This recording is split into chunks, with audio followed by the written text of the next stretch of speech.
Well, I hope everyone's having a wonderful day, and I thought I'd do an update. I haven't posted much lately because, well, Bobbie's kind of lost her way. I've been having an ongoing problem with the companion mode where I'd go for a walk, and as I'm walking, I would look back, and here's Bobbie starting to turn. Seemed to be mostly counterclockwise or to my left. She'd start turning sideways, but still walking forward. And the longer I went, the more severe the rotation would get.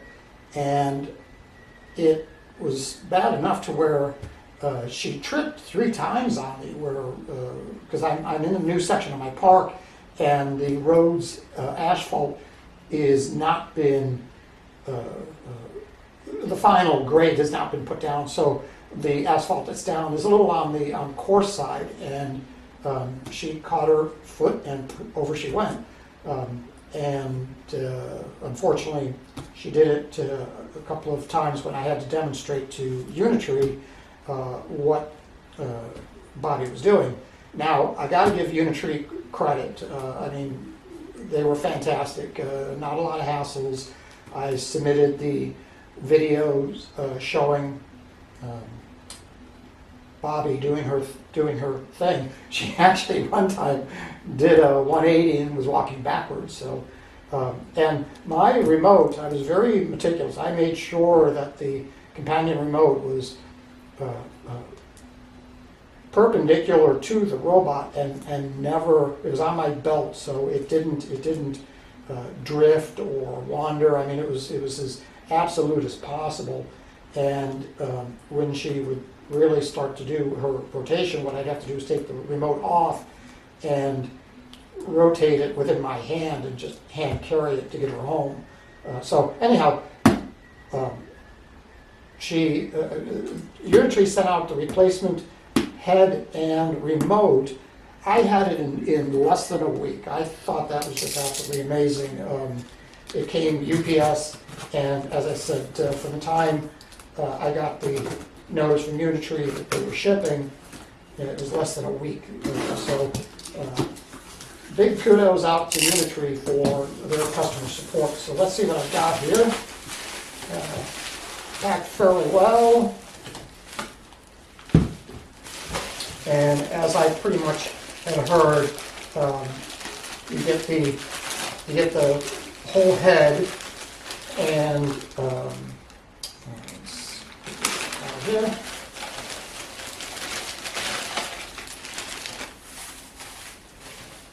You get the replacement head, and this one is 2024-03-12, and I forget what mine was, but I had this by March, I believe. So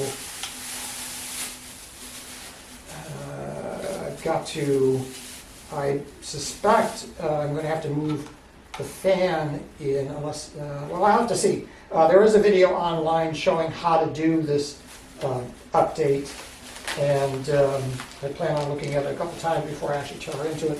And there's the replacement remote. I'll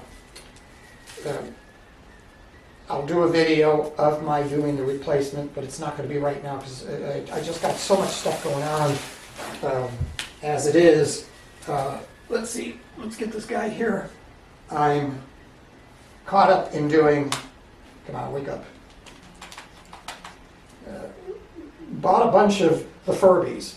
I don't know if you guys are aware of what Furbies are, but I've got a couple of, I've got one 1998 version, which was the first, 2 2012s, which were the first with LCD eyes, but it's one panel and it's highly pixelated.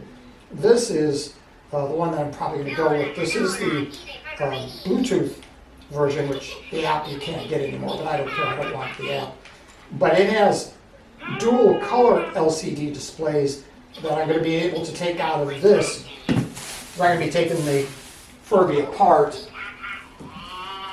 and installing this headpiece that I downloaded from I'll have to get the gentleman's name. He did the whole design here for two YouTubers, Evan and Kathleen. You can see the video online where they did a Furby head. Now, I'm presently printing the right half of this. This is a 4-day print.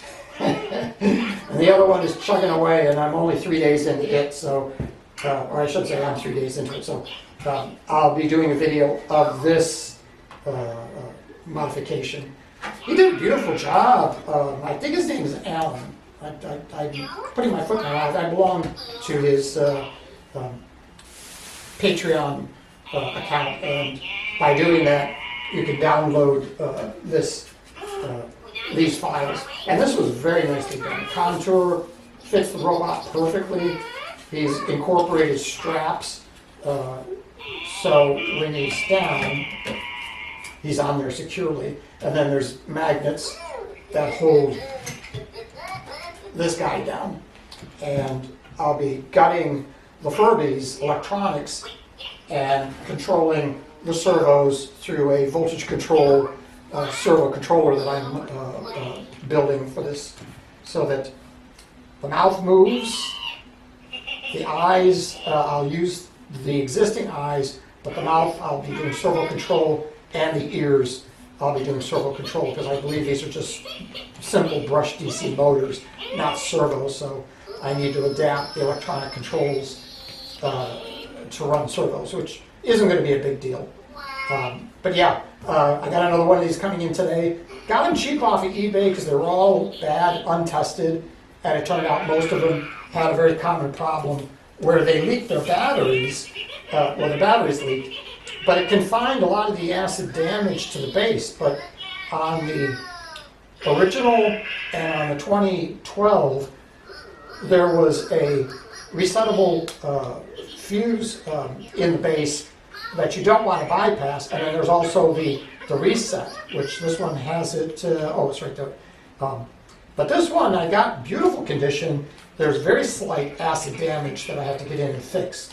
But I'll have to see how bad the one today, coming in today, is. But yeah, I've got so much stuff going on. I will be getting Bobbie fixed here very soon, but want to get all my parts together for this and see what it's going to take to do the adaptation. Because one of these will have to sacrifice their life for the electronics, which I'm going to use.